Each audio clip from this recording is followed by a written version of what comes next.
Our subject today is the subject of karma and reincarnation, which is an endlessly fascinating subject because it's all about us. And we always like subjects that are all about us. But also, just from the point of view of actual both major transformation and daily attitudes to facilitate our living in this world with greater happiness and less suffering.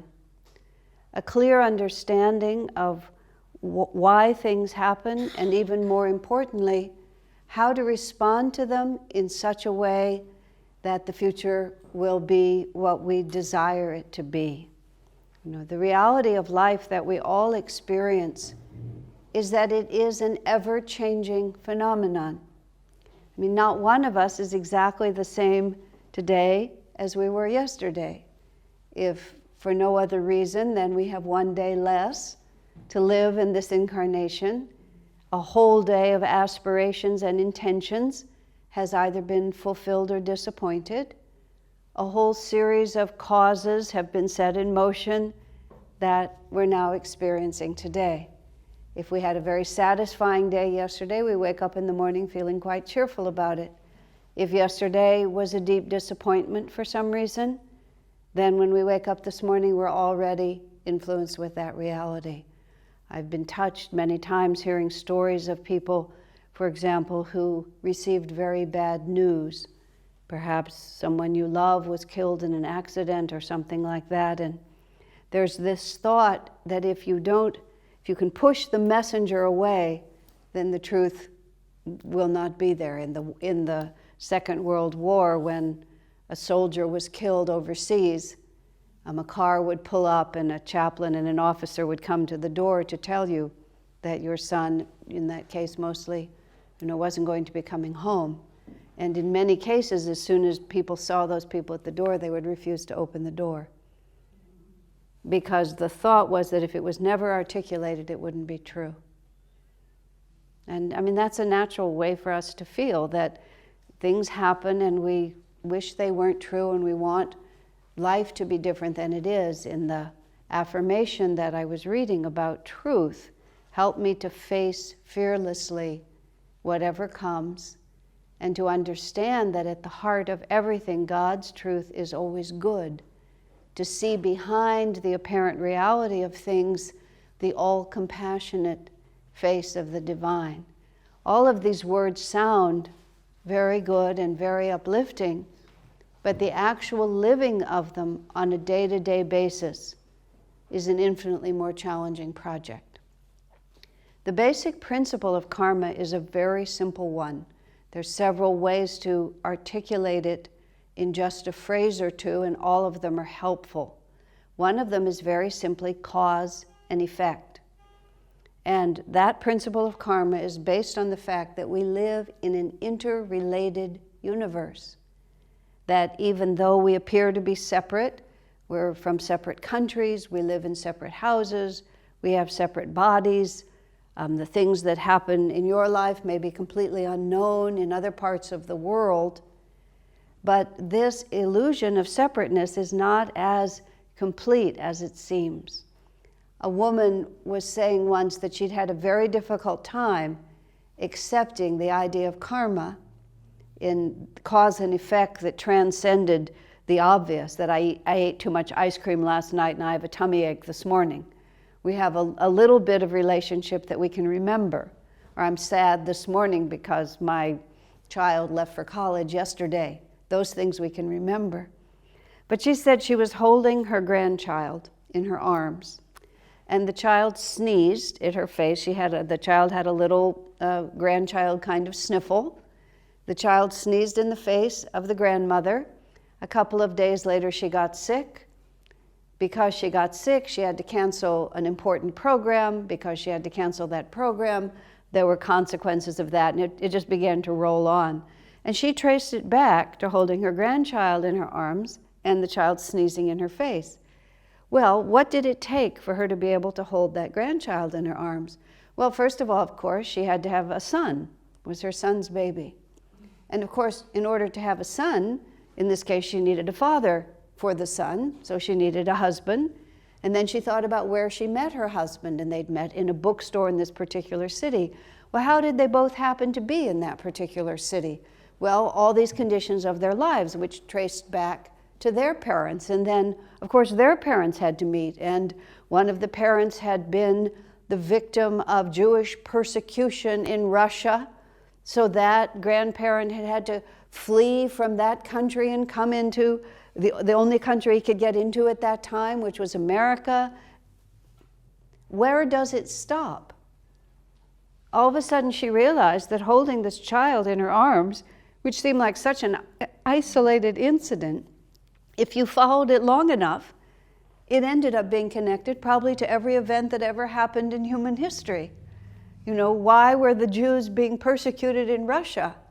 Well, that goes all the way back to when Jesus walked in Jerusalem, and the corrupt priesthood of the temple there thought that he was a bad man, and they put him to death. And as a consequence, people have had a vendetta against the Jews ever since. I mean, where does it stop? Now, on one hand, we can just sort of admire that and be rather awestruck by it. But I like ideas that are practical, that we can actually use. So what we're working with is this thought that we do not live in isolation. And we do not have the freedom to just have things happen to us and then imagine that once they're done, they're done. You know, the consequences of our actions follow us. And that is the basic principle of karma. And if the consequences of our actions, now bear in mind, this is not just negative, this is also positive. But if the consequences of our actions follow us, if we are concerned about the quality and experience of our life, it would be worthwhile for us to understand how and why this works. And this is where the law of karma comes in. Now, there's many things about the law of karma that are very difficult. And one of the most difficult things about it is that if it works at all, if it ever applies, that must mean it always applies. Do you understand what I mean? It's nice to say when everything goes well, this is the result of my good actions. It's much harder to say when things happen to me, especially when the causes of those experiences are no longer in our memory, but are back into a time and place that we no longer remember. And that brings in the concept of reincarnation, because karma doesn't really work very well unless we get a span that's longer than one life. Work explained very well is what I mean. Then it becomes much more difficult. But think of it for a moment. In America, there was a recent scandal among many scandals of greed and selfishness and people behaving in unconscionable ways.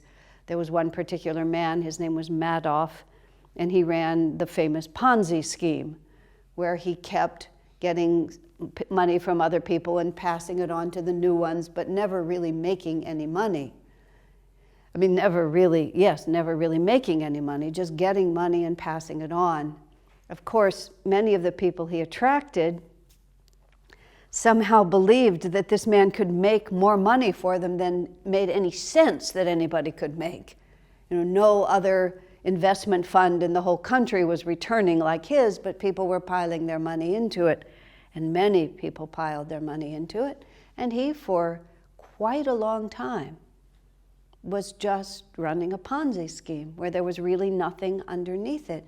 And in the end, he goes to jail, and generations of money are wiped out. He operated primarily in the Jewish community in a particular area, so many charities were wiped out, just this huge thing that happened. So he goes to jail, and that's very unpleasant, but is that the end of it? You know, what happens then after that? It's not a very satisfactory world, and I'm not trying to make the man suffer, but is that the end of it? Or does it go on? Is death alone enough to just clean the slate? We have this very sentimental attitude toward little babies because they're so cute, you know, and they seem so innocent. But if we think in terms of reincarnation, Swami Kriyananda was visiting the elementary school that our community of Ananda, I live in the Palo Alto community, which is south of San Francisco, and we have a school for children from 4 years old to 14. We've been running it about 20 years. And Swami Kriyananda came for a particular performance of a play that we were doing, and he was meeting the children, and he was already in his 80s by then, I believe, or at least in his late 70s, and he looked his age. But his energy, his consciousness was always very separate from his body. So even though he had an elderly physique, the energy that came through him had a timeless quality. Even in his very last years, when his body was so enfeebled that he had to be lifted from a chair and he really couldn't walk unless there was one person on each side of him.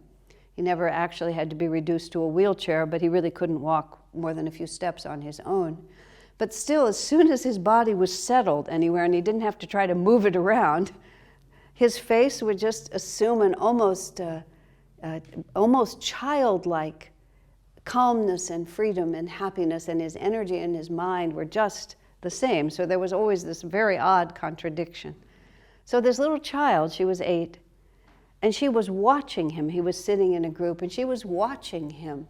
And I could tell she just couldn't figure him out, because he looked like her grandfather, but he felt like her contemporary. And she kept inching closer, just closer and closer, as children do, until finally she was about here. And then she said, "How old are you anyway?" She just could not figure it out. And he sort of looked at her. She was a very interesting person, is a very interesting person. She's an adult now. He stared into her eyes for a moment like this, and then he said, "Let me just put it this way. When you were an old woman, I was a little boy." She sort of, and then she got that. It just like the light went off in her head and she scampered off quite content. She was very happy with that answer. Well, yes, he was the old man now. She was the little girl. But that didn't mean that in her essence she was a little girl.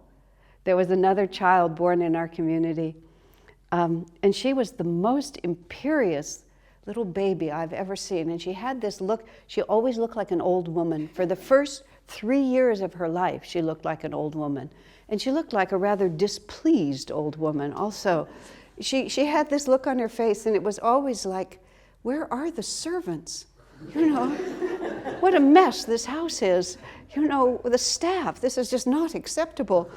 And then about the age of 3, it was like she finally remembered that she was a child. And until that time, she was just this confused old woman, couldn't figure out why she was so little and why nobody was paying attention to her demands. I jokingly said to her parents that she looked like an imperious old woman wondering where the servants were. And then I said, but she seems to have, become more contented. And then her father laughed. Yes, because she's found her servants, her mother and me.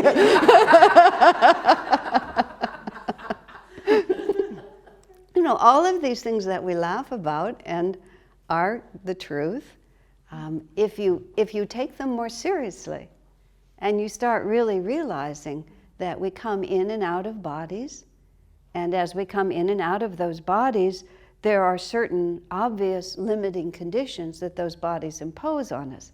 Tiny babies can't talk, they can't move themselves around on their own, they can't explain what they feel. But that doesn't mean in any way that the full consciousness isn't present. For a number of years, I kept on my wall a picture of myself at the age of about 9 months. I finally just decided I'd had enough of it and I took it down. It's the typical baby pose like that.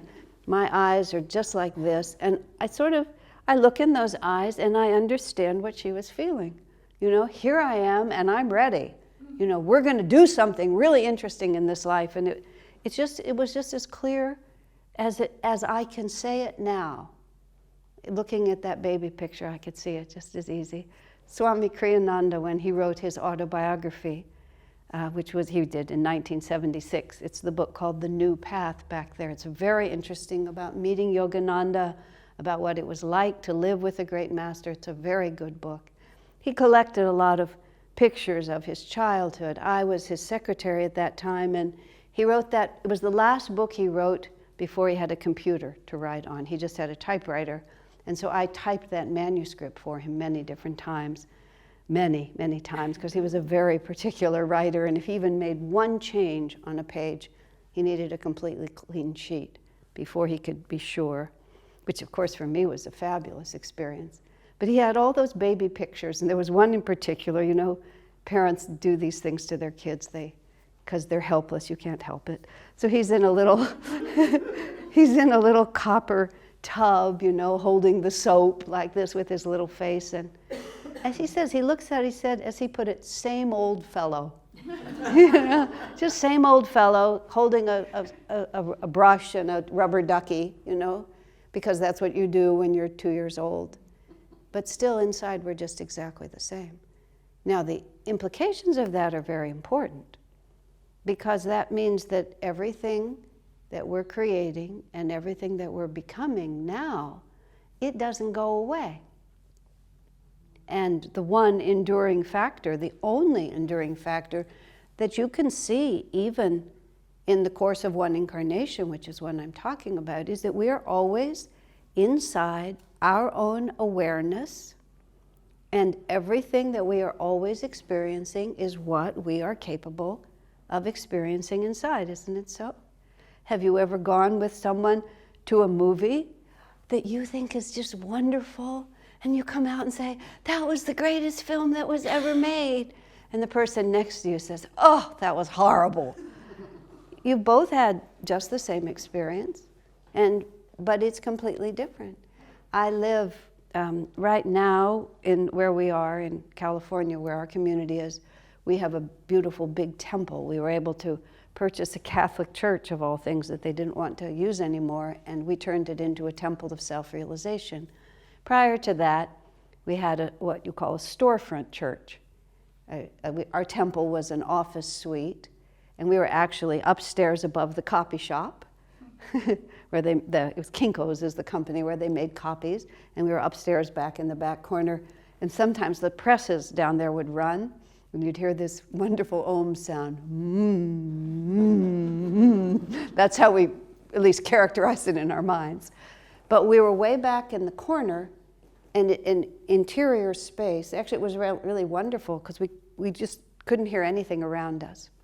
Right across the street of this retail street, there was at that time, it was like a nightclub.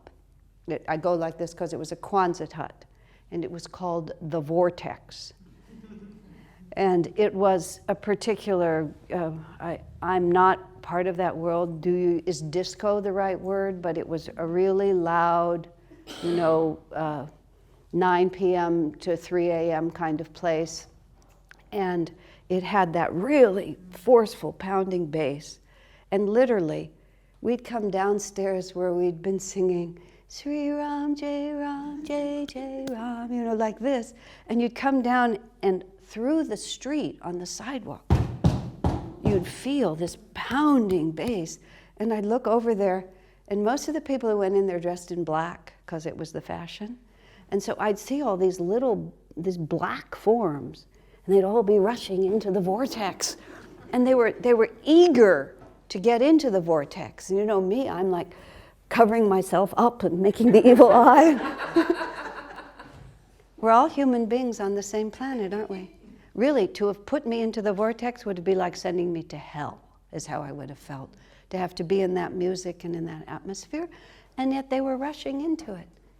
And if I had tried to sweep them up and bring them upstairs, they actually, literally, I believe, would not have been able to see the place. I mean, I think maybe even their eyes would have glazed over, because the vibrations were so different. We were vibrating, and I don't think any of those people were evil, really. They were just swept up in the popular culture, and we were not. But the vibrations were very different, and people were being drawn to whatever vibrations suit them. And this is how karma works, is that whatever we do in life, we are somewhere we are on this journey, and this is where the point of reincarnation really comes in. It's not as if this is just a random riding around on the carousel. You know, there's a few in California that I've been on, those beautiful carousels with beautiful horses that go up and down, and I'm a sucker for those. You sit on that horse and it's so pretty and it goes up and down. There's this really happy music and you spin around and then it stops. You know, and then you can do it again and it stops. I mean, but you're never getting anywhere. You're going up and down and round and then it stops. Fortunately, although the process of reincarnation may look a little bit like that, it isn't at all. We are on a progressive journey, and that journey is one of ever-expanding awareness and understanding. And if we think, again, Swami Kriyananda's way of explaining things always was no matter how subtle and expansive the idea, no matter how far it crossed beyond what we could verify with our senses right now, he always tried to tie it to something we do understand, so that it's not just a question of blind belief or dogma, but if this is true, perhaps this is also true, because one thing leads to another. So I was talking about babies. And when I was a little baby and I had to learn to be able to be all that I felt that I could be inside myself, what is the process?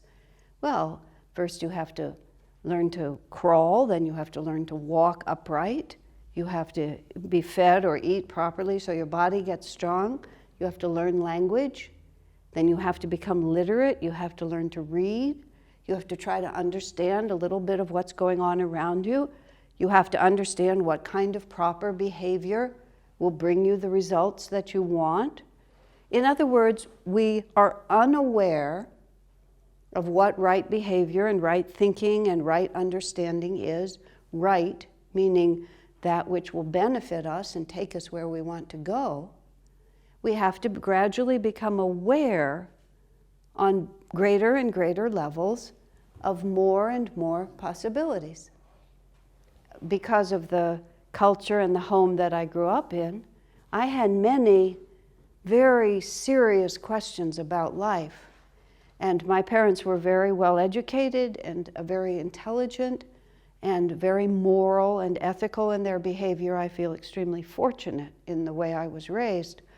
But the meaning of life was not something they were that interested in or that competent to answer. I remember once our family was Jewish, and we were what's known as secular Jews. We didn't really practice, it was cultural. And I became curious when I was 10. I remember asking my father, I used to sit when my father would shave, and I would sit on the closed toilet seat and talk to him.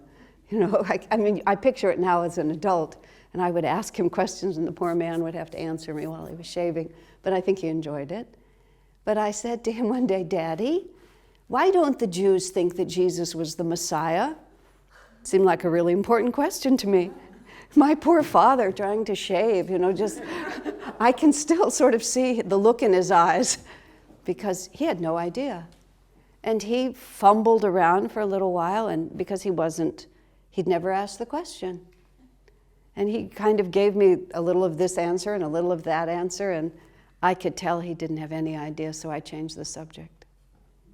But it was also, it's like, I love these people, but they're not asking the questions I'm asking. That seemed to me like a really important question. Half the world thinks that Jesus is the incarnation of God, and yet my people don't.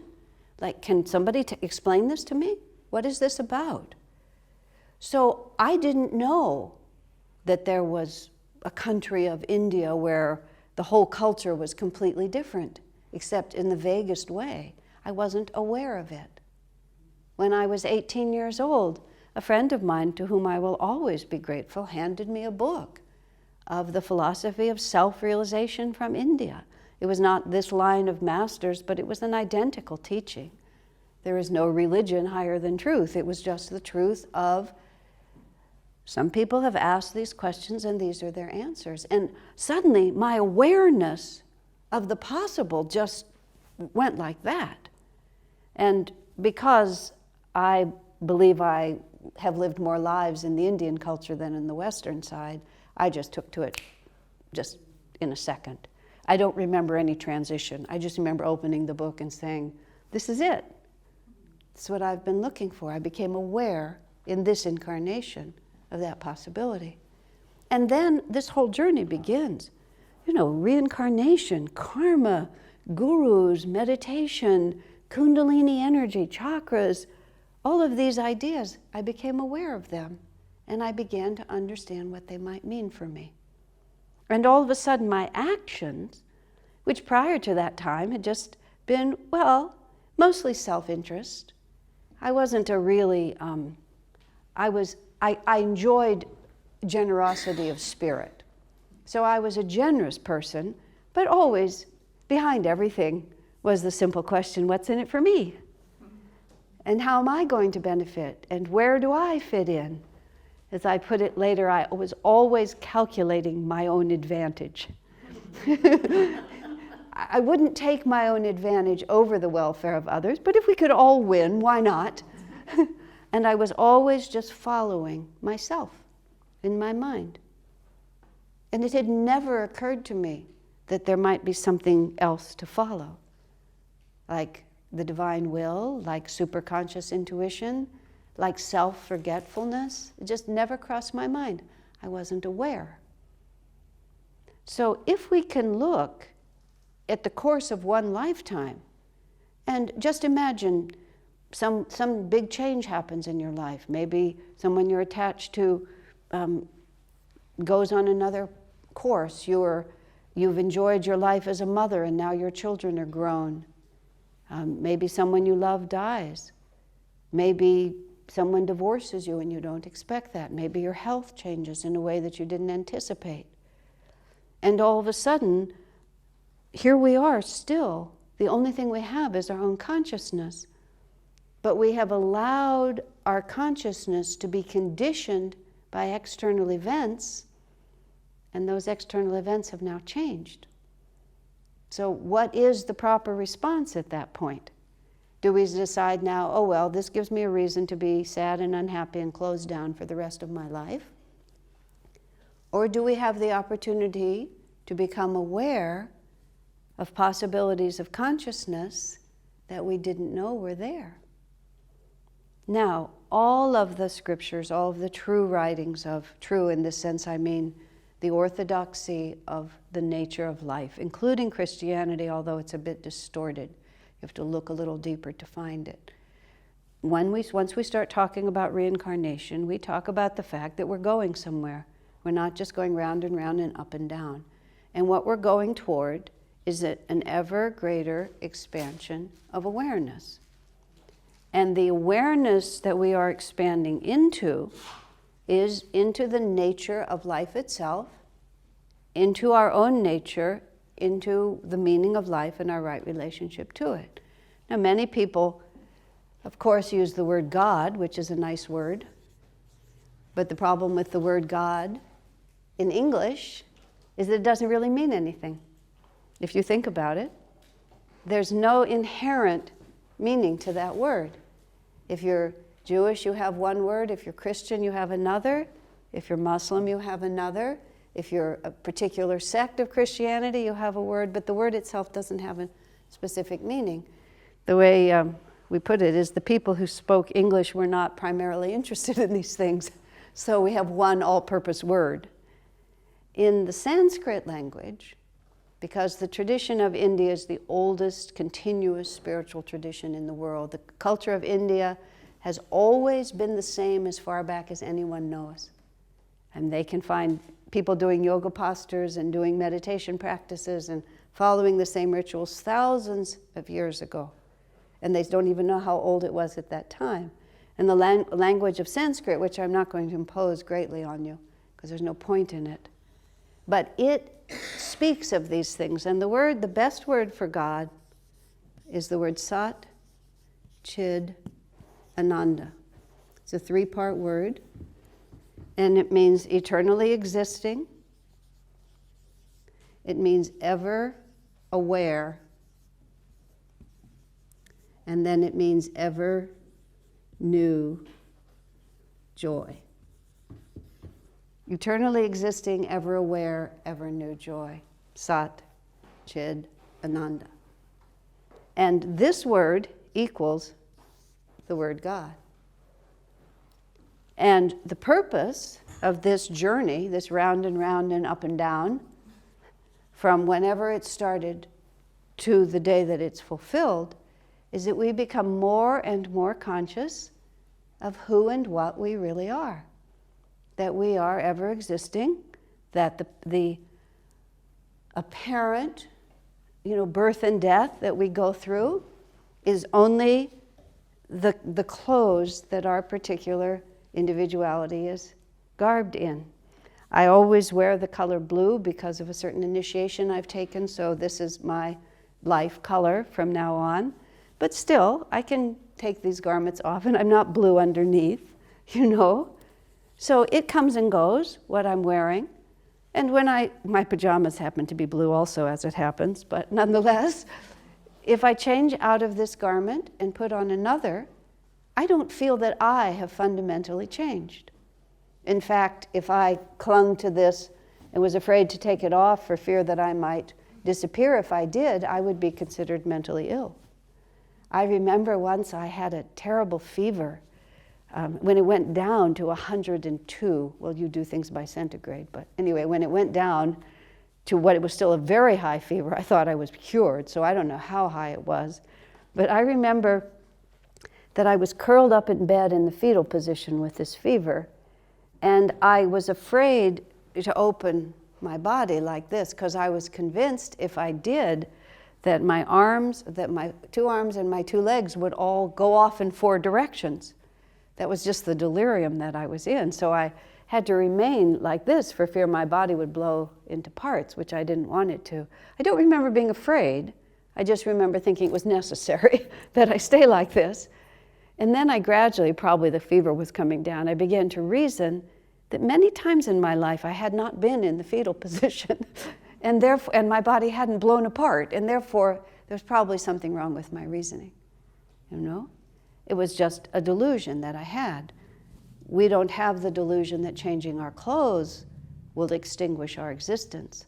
But we do believe that when we lose our body, we lose our lives. And that when the body dies, somehow something is irretrievably lost because we are not aware. Although nowadays, consciousness is changing on the planet and people are beginning to understand this. And with all this marvelous medicine that we have now, people can go into clinical death, even for long periods of time, and then re-inhabit their bodies. And they tell us now these marvelous stories. Oh, look, just because your body has gone away, surprise, surprise, your consciousness, I, as I know myself, just sails on to another dimension. And where does that go? What's the awareness after that? So we begin to become aware that we are eternal. We also discover, as those people who leave their bodies find out, that they're aware, even without a body. And you see, this is the difference between your brain, which is the physical vehicle, and your consciousness. Actually, I have to say, does not equal. Yogananda says something completely charming. He says, for those people who believe that awareness, consciousness depends on the brain, when they feel the brain dying, they feel obligated to go unconscious, is how he put it. They feel that they must go unconscious because if I don't have a brain, how could I still be aware? Anyone who has experienced even slightly a little bit of meditation, a little bit of expanded awareness, understands that when the brain passes away, that doesn't have anything really to do with me. It's just like if I take off this blue shawl, I don't cease to exist. Oh, I can take off my brain and my whole body. And I not only do not die, but I remain ever aware. And then here's the last part of it, ever new joy. Now, this is where life gets really challenging, isn't it? Because many things happen over the course of a lifetime that we absolutely believe will make it impossible to keep experiencing that joy. And I'm not diminishing those experiences. This is not a pleasant planet. A lot of really tough stuff happens here. People disappoint you, people betray you, untimely death, just aspirations that we hoped would happen that just don't happen. So our awareness tells us, lacking those conditions which we have defined as essential for our happiness, now we are justified in being sad. And so the question is, are we? You know, what is our consciousness and what conditions are required for us to rise above the endless temptations in this world to give in to suffering and sadness? Now, don't misunderstand me. This is not a Pollyanna. This is not a, oh, everything is always perfect. You know, yes, I know there's a terrible train wreck and now there's another war, but everything is always perfect. It's not at all like that. It's not that we don't see or experience the reality that's right in front of it, but think of it like this, or I'll put it like this. Something happens and it takes over our consciousness, and things happen that just take over our consciousness and make us endlessly sad. Okay? And there's nothing you can say that is not going to make that sad. But the question is, how do we stand in relation to it? You know? When we take our consciousness and allow one particular event in one particular incarnation, in one particular moment, to be the only reality we're seeing, then our perception is exactly what we experience. Everything has turned black, and no one can tell you it hasn't. And when somebody gives you annoying advice, oh, you know, that had to have been God's will, it must have been, you know, it's the right thing, it's perfect. Sometimes you just want to punch them. This is what I call true but irrelevant. But the only way that you can work with that, and now my board has other words on it, but is to stand back. If that black dot exists in a great big field of other realities, then it hasn't changed, but your relationship to it has changed. If we think of ourselves as Satchidananda, if we have begun to know ourselves as this, when that black dot comes in, then we have greater awareness around it. Yes, this is challenging. I like the photo caption way of running my own life sometimes. You know, here's the picture of the heroine going through something really hard. And this is the part where the heroine loses touch with the greater reality. And she does, you know? It doesn't change it. It doesn't change the greater reality, but this is the part where I've lost it for a few minutes, for a few years, even for a few lifetimes. It happens. This is karma. That each of us is on this journey to come to full self-realization of ourselves as Satchidananda. This is the principle of self-realization. We have a little card in the back, Ananda Ideals. The first one says, all of creation is Satchidananda, and our single responsibility in life is to increase our awareness of that one reality. Now, unfortunately, it's not passive. You cannot opt in or opt out. No, in the principles, especially of Buddhism and also of self-realization, reincarnating again and again is not considered such a prize. Krishna describes this world as an ocean of suffering, and he encourages his devotees to get away from this ocean of suffering. And that ocean of suffering is when we don't know, and that these black spots of karma take us over for a while, and the heroine has to go through these really hard parts, right? Krishna urges us to get away from this, to live only in that reality. I was laughing in this because a friend of ours, his aunt, who was totally unaware of any of these teachings, just heard somewhere about reincarnation. And since she vaguely knew her nephew was involved in something like that, she called him up. Guess what? I've just found out we get to come back. Which is not really how he was thinking of it exactly. But that's how some people see it. When my mother was at the end of her life, she was a dear woman, but she was not at all attuned to these teachings, except extremely tangentially through me. When I just asked her, Mom, what are you thinking about death? And she said it just like this, I hate to think of all this going on and my not being here anymore to be part of it. She was still watching the presidential debates and things like that. I thought, oh, Mother, I love to think of all this going on and my not being part of it.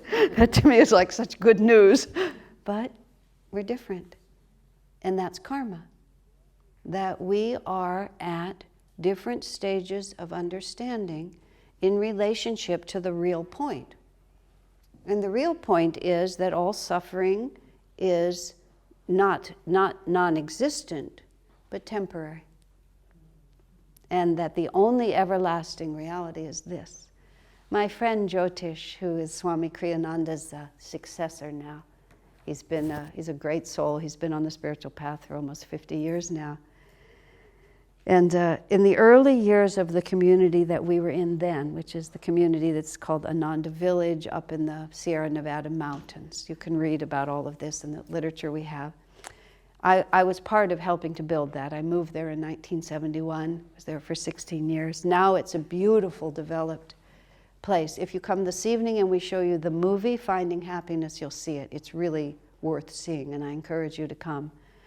But when we started, it was a lot humbler, and a lot of our efforts to do things were not all successful. The community all burned down in 1976, which was a big trial at the time and also a blessing, because a lot of those buildings were really lousy, really bad. We would never have torched them because they were all we had. But Jyotish himself lived in a dome, and in the movie there's a discussion about this. And a geodesic dome is what we were building at that time, but they had a great flaw, which is they just leaked like a sieve. And it was we tried in so many ways to get those domes not to leak, and finally God just burned most of them down. And we had a lot of rain in that time. We'd have like 70 inches of rain during the winter, which is a great deal. And I went to visit Jyotish. He wasn't yet married, but he was living in the same house where his wife. He brought his wife in later. And it was pouring rain in the winter, pouring, torrential, loud rain. And Jyotish had isolated that most of the leaks in his dome were coming from these certain panels at the top. And somewhere he had found a funnel. I mean, like a kitchen funnel, except it was like maybe 2.5 feet across. And he had somehow wired that funnel to the place where most of the leaks were coming. And then he'd gotten all this rubber tubing, and he'd kind of run it across the walls, and then he'd put the whole thing into the kitchen sink. So I come in, and he's sitting very comfortably in this comfortable chair. We didn't have electricity, he had a gas light, and he's just calmly reading a book. It's a dark winter night. The rain is torrentially coming down. It sounds like a river running through the funnel, down like this. And the funnel's the tubes are going near his head, and he's just calmly reading. And I walked in, I said, Jyotish, how can you stand this? It was just so crazy. And he said, well, in my life, he said, I've made a decision. I can endure anything as long as it's temporary. And come to think of it, everything except Satchidananda is temporary, and therefore, why not? It's the way we work with our karma. We say, okay, why is this happening to me? Because that's always the question. And the real answer is because we are being trained. We are being trained by a loving divine mother, by a powerful heavenly father, just as we're being trained when we're children. My parents trained me very assiduously. I would tell the truth. I would be honorable in what I did. I had to work to my full potential. I needed to be conscious of the needs of other people. They trained me. Those things were not necessarily instinctive, but they carefully brought them out.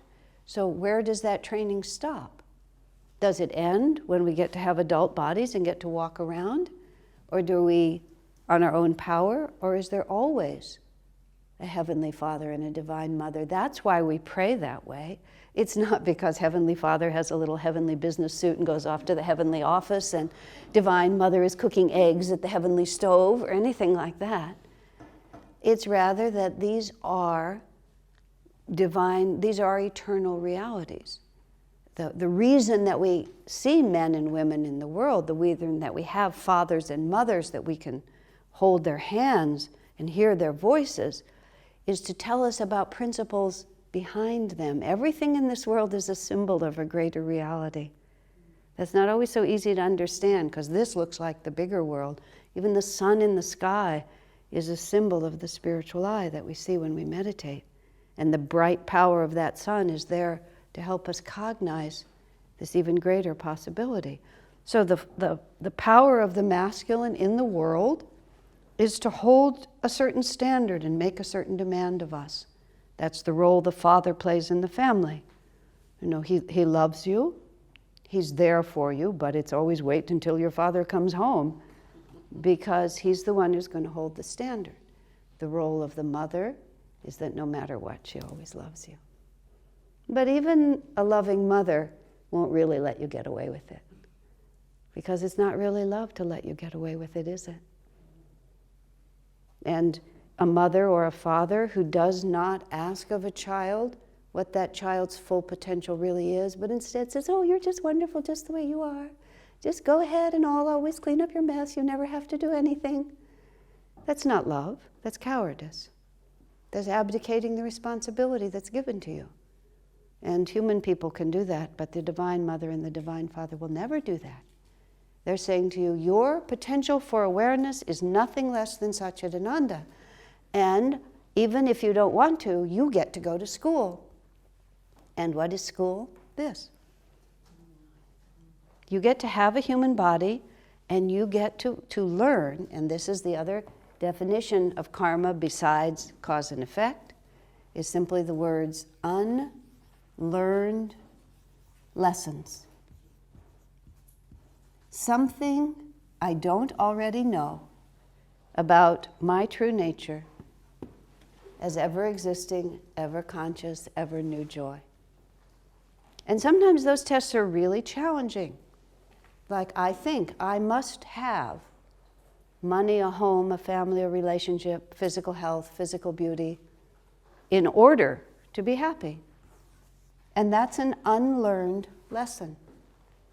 And we ourselves, over many lifetimes, we make decisions and we set up systems that say, this is what's going to make me happy, and this is what's going to prevent me from suffering.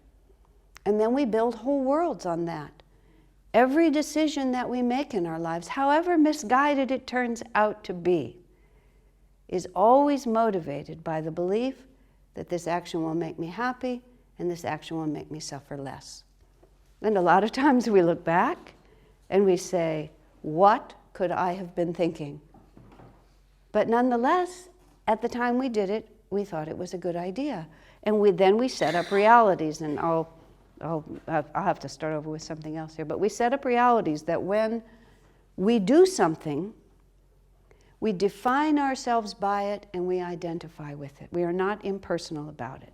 I have traveled to New Zealand. I am standing here and I am talking to you. You have come this morning. We have identified with each of these actions. This is what I have done. This afternoon, when someone says, what did you do this morning? You will say, I went to the Theosophical Hall and I heard this woman talking to me about this stuff. And you may then add that you liked it or you didn't, but that's beside the point. But whatever it is, that will be your sense of yourself.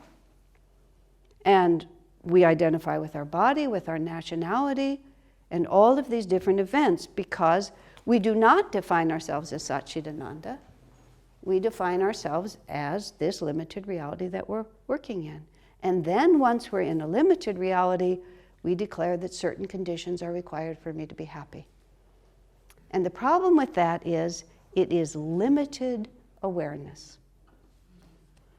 Just like my friend who was trying to train her darling little boy to use the potty and not the diaper, which is always a great moment for a mother when we can move over to this. But this little boy was totally uninterested.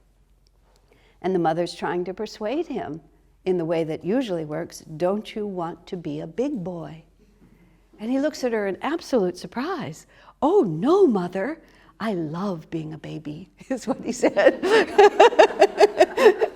Of course, Mother knew that eventually he was going to have to become a big boy. And, we confidently reassured each other that eventually he would want to use the potty. We didn't really have to think he was going to be 30 and still be in diapers. We were pretty sure that wouldn't happen. But he didn't want to be a big boy. He wanted to be a baby. Everything in this world is a symbol. And so Divine Mother says, it's time for you to grow out of that attachment, that self-definition, that limited understanding of the possible, that very small self-concept that you have. You are so powerful. And she says, I'm going to help you get that way by taking away this, or by giving you that and demanding that you respond to it. And we say, oh, Mother, I like being a baby. And she says, I'm sorry, honey. You just can't stay that way. Another dear friend of mine, her son was so annoyed at being a child. He was the opposite. The two boys were friends, and her son hated being a baby. And he was always frustrated and having tantrums. And when he had tantrums, his mother, just very lovingly, she would just pick him up, and she would put him in his room, and she would shut the door, and she would latch it from the outside. And he knew that he could have his tantrum, but he had to have it privately. She wasn't going to have it in the living room.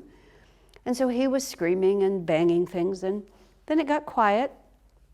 She opens the door, she peers in, she says, honey, are you done? He looks up at her rather brightly and says, not quite, Mommy. So she shut the door, and he started screaming and banging things for a little while until he was finished. And that's pretty much how we are, aren't we? Divine Mother just says, you need to have greater awareness than you have. And so I'm just going to close you in your room, and I'm not going to solve it for you, because that's not going to help you. And see, this is what we have to come to understand. And this is the unlearned lesson. We are much loved beyond imagination of expectancy loved. A great saint in France said, if you knew how much God loves you, you would die for joy. We are so loved, but we misunderstand. That's our unlearned lesson.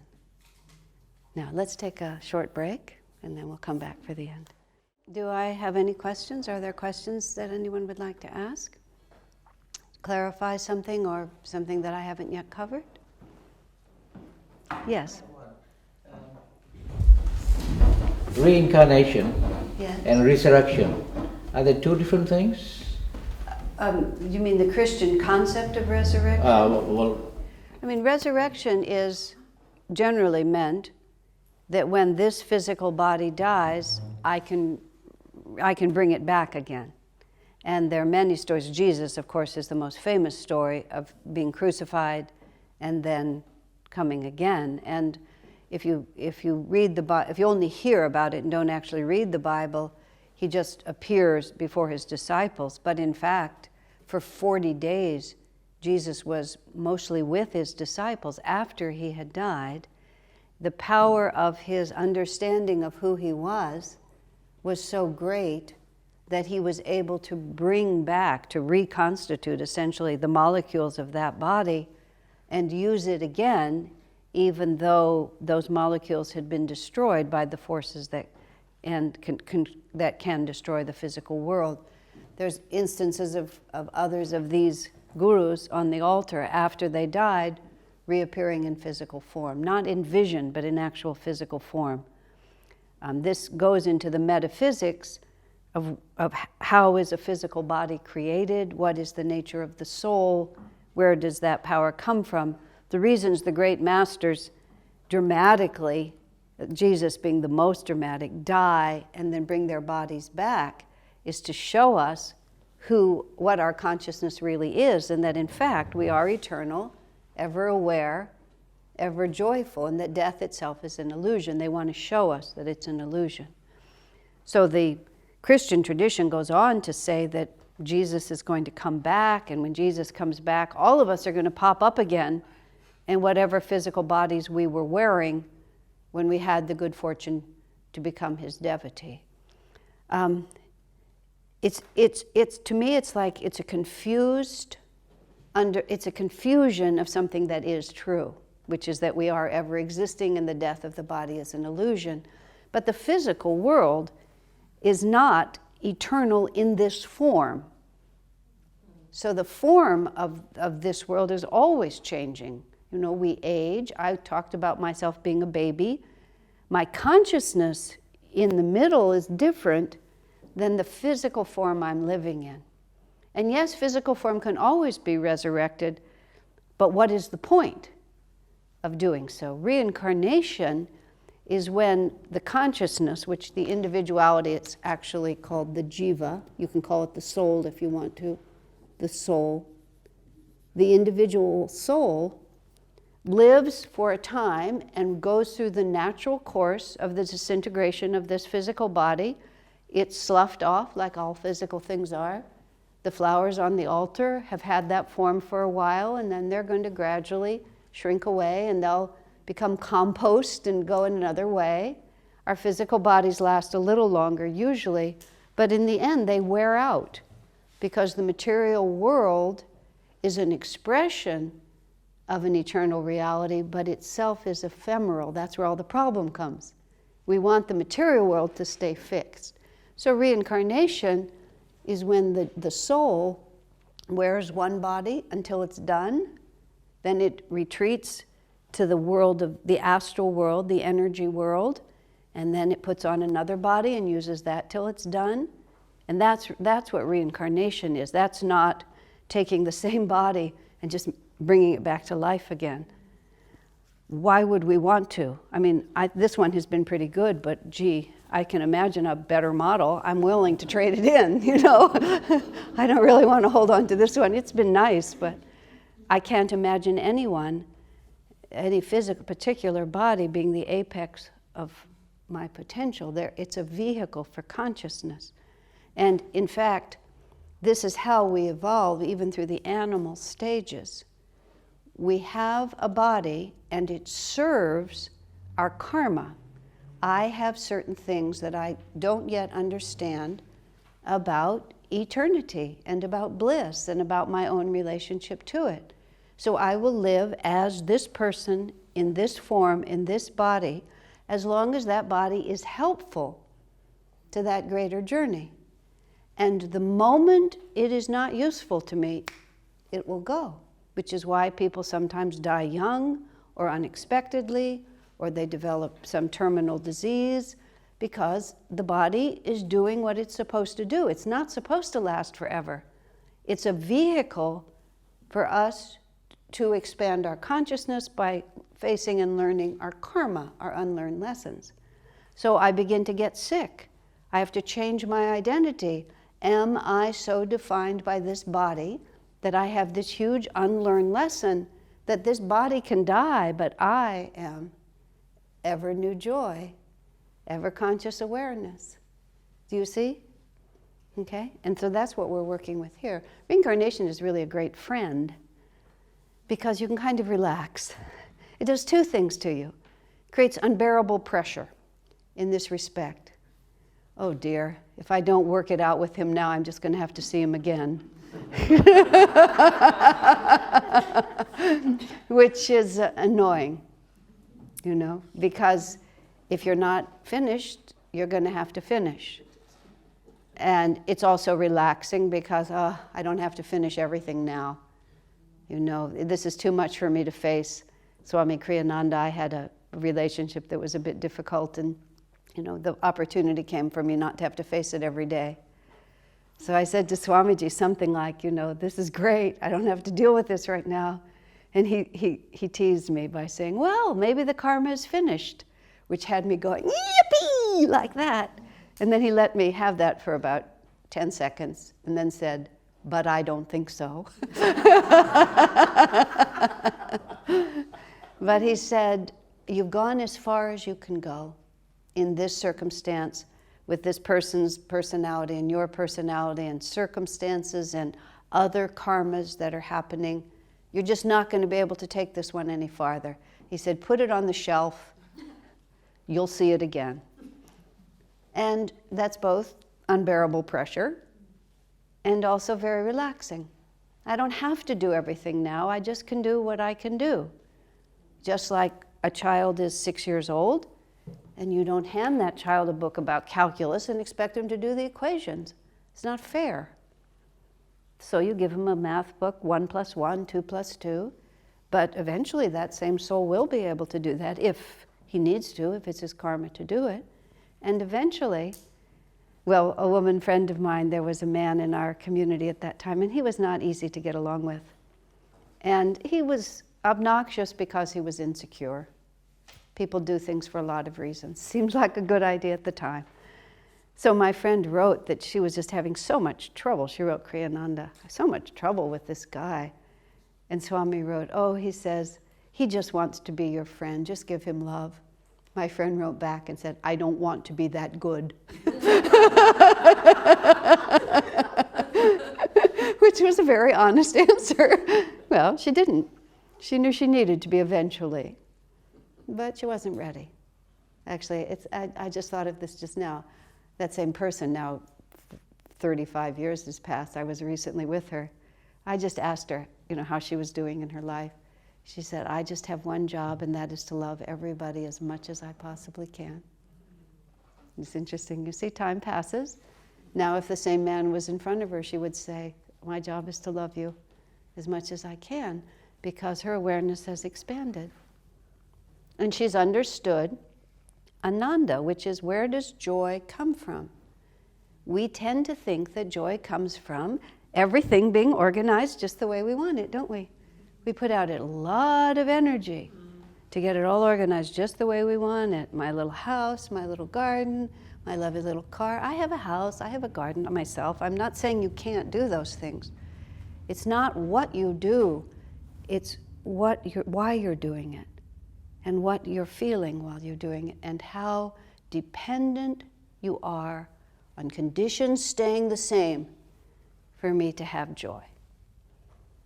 Because the one thing you can depend on, the absolute only thing you can depend on, is that nothing will stay the same.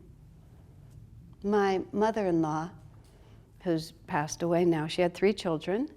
My husband, her only son, it was always a very independent man. Just by his nature, he had his own destiny, and he's carried it out, from my point of view, beautifully. He was always a respectful and dutiful son, but he just lived his own life. That's the only way I can say it. And in fact, two of her 3 children did that. And she had in her house, on her mantle, to the end of her life, she had 3 beautiful portraits of her children when they were about 8 years old. Because that's when they were her children. That's when she had them and could be the mother, that she was a good mother and all those things. That was the part, that was what she really held on to. But it changes. I asked my own mother, what was the happiest time of your life? Oh, when you children were small. She really loved being a mother and having us around. Now, there's nothing wrong with that. The fact that my mother and his mother really loved being a mother was a great gift to our lives. I thank God for it every day. But to the extent that our mothers made their happiness conditional on circumstances that were doomed to go away, to that extent, it was an unlearned lesson. Now, let me explain to you why it's an unlearned lesson. We were meant for joy. And we know that. If we were meant for suffering, we would accept it more calmly. But when we suffer, the part that annoys us the most, besides the daggers into our heart, is that somehow we know it's wrong. Otherwise, we would just settle down, into being that. Most people, and I know some do, but most people, like, the gender of your body is the gender of your body. Some people suffer greatly under that, but most of us don't. Most of us just, I'm a woman, that's what I am. We don't think about it because it's the way things are. But when we suffer, we know there's something wrong. It's our soul is telling us this is not who you actually are. Suffering is an unlearned lesson. Now, don't misunderstand me. Some things are intensely poignant. And this is how you have to think about it. Waves on the ocean. All waves are just a manifestation, let's call it the infinite sea. And every wave that goes up also goes down, doesn't it? And the sea never changes, no matter how turbulent and wild it is. It's always just the sea, just moving through its inevitable changes. And you see, this is the unlearned lesson that we're trying to get. Because one thing happens, one little wave, either a wave that we really, really like. I love being a mother of small children. And so we just hold on to that and just think that this wave is going to stay right where it is. This one wave out of all the universe is going to stay just the way it is, right? That's an unlearned lesson. And then, inevitably, change is the only thing we can rely upon. The extent to which we have made our happiness conditional on it, that's an unlearned lesson. And God says, and this is why he says it, he says, bliss is your own nature. Love your children. But when circumstances change, happily retreat from the wave into the infinite ocean. This is what I'm saying. If you take the black dot and try to make the wave your only reality, just like the little baby says, Mommy, I just want to use my diaper forever. I don't really want to grow up. Divine Mother says it's not the way the world is made, because this is just a stage to an ever greater reality. And this is what that greater reality looks like. That's why we have the pictures of the masters. Jesus accepted crucifixion just as, what needed to happen, because he needed that dramatic death so he could show that death itself, death and pain. Unfortunately, the image of Christianity is the crucifixion, whereas the actual image of Christianity should be the resurrection. Because it wasn't that he suffered. Gosh, all of us suffer. There's no really particular news in that. Yes, he'd suffered quite dramatically, but many people suffer. So what if you suffer? It's not whether you suffer, it's what you do with that suffering. And whether that suffering, whether you transcend it, resurrect from it, learn that these are just waves on the ocean, and if I identify with the whole ocean, then I just ride those waves. And when they're sad waves, I weep. And when they're happy waves, I rejoice. It's rude not to enjoy what God has given us. And it's unnatural not to mourn when we're disappointed. But do we live then here, or do we say, oh, there's a greater awareness I can have. I didn't know there was life beyond. This one woman I know, her husband died suddenly, and their lives were very defined by each other, and she did not expect him to die or want him to die. And it was a hard transition. It wasn't like it was an easy thing for her to do, but a dozen years later, she has a completely different and very satisfying life that would never have been possible. And she sort of, she's honest enough to say, she says, I don't really know whether I'm happy he passed away or not. She says, I don't know how to answer that question because I've had this wonderful life that I know I wouldn't have had. And then she thinks of it the other way too. When he died, people would say, I'm so sorry you've lost your husband. This was in the first days. I'm so sorry you've lost your husband. She said, don't speak of him like a wallet I left at the department store. She said, I didn't lose him. I know exactly where he is. She says, he's just not here anymore. That's quite different because he was done. He was just finished. The body had served him. In his case, his body was unwell. His body had served him, and what was coming next, he didn't want to go there, so instead he went somewhere else. She knew exactly where he was going. Now, it was a black spot. The way she handled it, essentially, she had a black spot over one eye, and the other eye she just kept trying to keep going. And she described it was very, very dear. She said, it's a great temptation to be sad. I thought that was a perfect articulation. She said, it's almost an irresistible temptation to be sad. And that was just very honest, because she couldn't pretend that she wasn't sad. But she also knew it wouldn't have happened, and this is where I started. Karma is an unlearned lesson. The karmic qualities within us are vibrations in our chakras. And this is an energy universe. It looks like a physical universe, but even the scientists are telling us that there's something extremely suspicious about the material nature of this world. And when you start kind of screwing into it, you don't find any solidity there. You just keep finding patterns of energy. Well, when we have thoughts and feelings and ideas, I started saying we all identify with having come here today. Well, you can identify with the fact that somebody betrayed you a decade ago, that you're very disappointed about this, that this didn't work out the way you wanted it to, that you're very proud of this, you're very happy about that. All of these are vibrations of consciousness that fall somewhere on the spectrum between complete selfish ignorance and complete understanding of Satchidananda. If you lay it out like that, sometimes we're sort of nice. Sometimes we're extraordinarily self-sacrificing. Sometimes we're very attuned to the infinite. Sometimes we're just eating ice cream and we don't care. You know, that's just all that we are. And all of those vibrations, it's just like the piano, which is underneath our altar right now.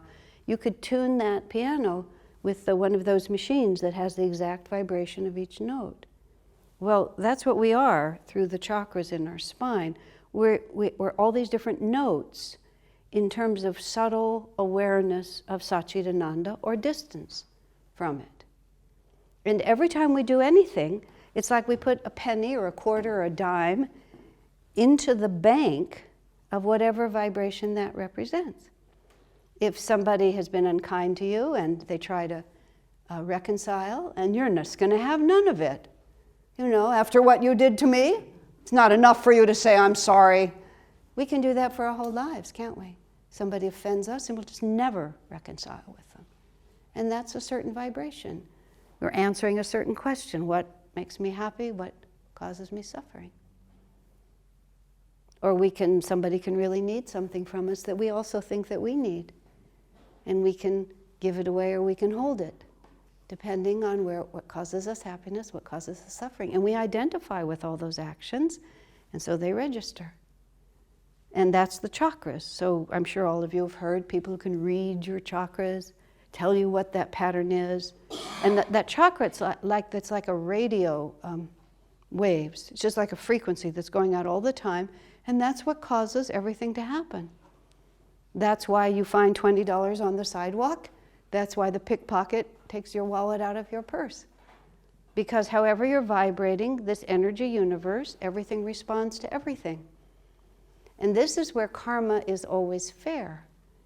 It's not God's will even.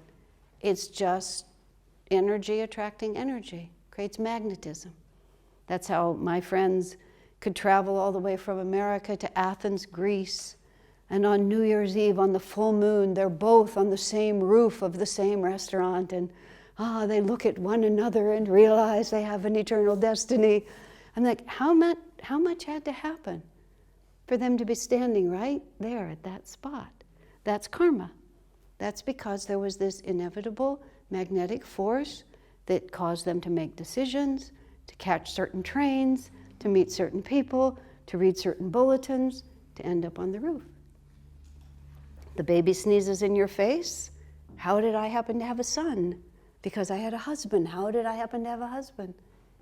And it just plays itself out where it's a seamless whole. And so what comes to us, we're vibrating with certain understandings and certain misunderstandings.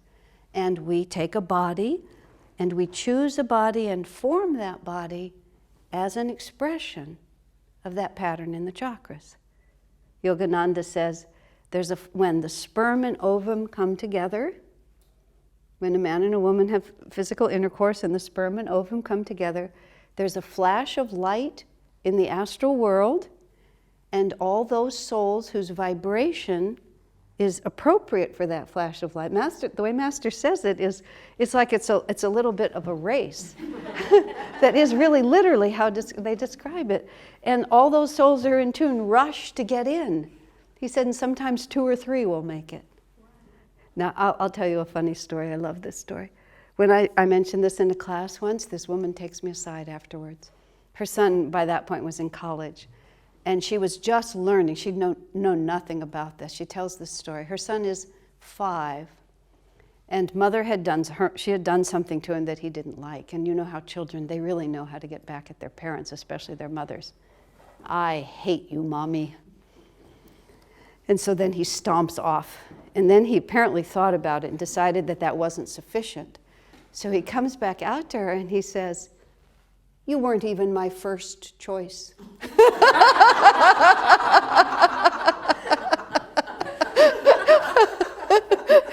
She had no idea what he was talking about. She only learned this decades later. But she was very interested. She says, "Well, honey, who was your first choice?" It's an obvious question. And he replied, "A lady in the Philippines, but she was taken." He said like that. So she hears me talk about the flash of light and the rushing to get in. She says her son, who is a very capable, intelligent man, has this characteristic, which is he sees something, goes eagerly for it, and then he'll stop for a minute. Do I really want to do this? She could just see his little spark of light heading for that woman in the Philippines, then pausing to think about it for just a minute. And somebody else slipped in, and darn, he was stuck with her. Like a parking space, exactly. So then we start, because it's the vibrations that are in us. And we're fortunate or we're unfortunate, we're loved, we're not loved, depending on what our unlearned lessons are. And now I want to say one more thing and then we're pretty much done. Merely because things are difficult is not either a punishment or a sign that you've done something wrong. Okay? If you really want to learn to be a physicist, you will try to go to the best university that you can go to. And even if you have to work terribly hard in order to really learn, you don't think you're being punished, do you? You think you're being given a terrific opportunity to expand your awareness and your capabilities. Now, we think that good means effortless and easy. You know, I'm just going to cruise along and I'm going to eat the fruit off the trees and I'm not going to have to work, you know, and it's just warm and I'll make this little thatched hut and I'll just drink tea all day long.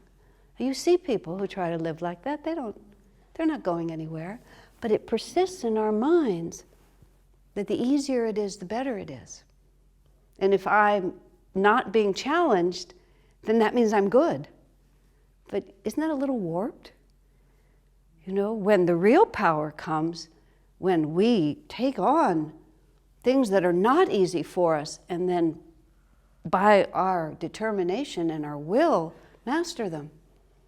And you see, Divine Mother knows that, darn it, she does. So she looks at us and our chakras vibrate. I'm ready for this. I have enough magnetism here. There's a divine law that you're never given a test greater than you can handle. Mother Teresa of Calcutta responds to that by saying, "But sometimes I wish God didn't trust me so much." Which is fair. But nonetheless, difficult is often a sign of great respect and of great faith that I'm going to give you something very challenging to do because I know you have it in you to do it. And that's part of the unlearned lesson, is to not think that somehow, just because this is hard, I'm the victim of something. You know, the more God asks of me, the more faith He has in me. And if I can justify that faith, who is the benefactor? Divine is always perfect. Who is the benefactor? Me. And if I don't face it, guess what? I get to try again later. And that's been a huge incentive for me, at least. I say, wow, this karma was enough in this incarnation. I sure do not want to see it again.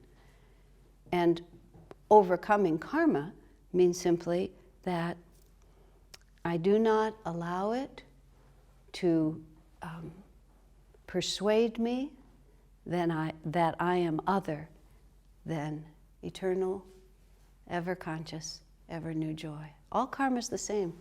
We get real interested in the details, but the details don't matter. It's something that can happen that can distract us from our true reality. And the way to meet all karma is with calm acceptance and joy, is how Kriyananda puts it. Just, okay, this is coming to me, this must be mine, and there must be a way that I can expand my awareness to embrace it.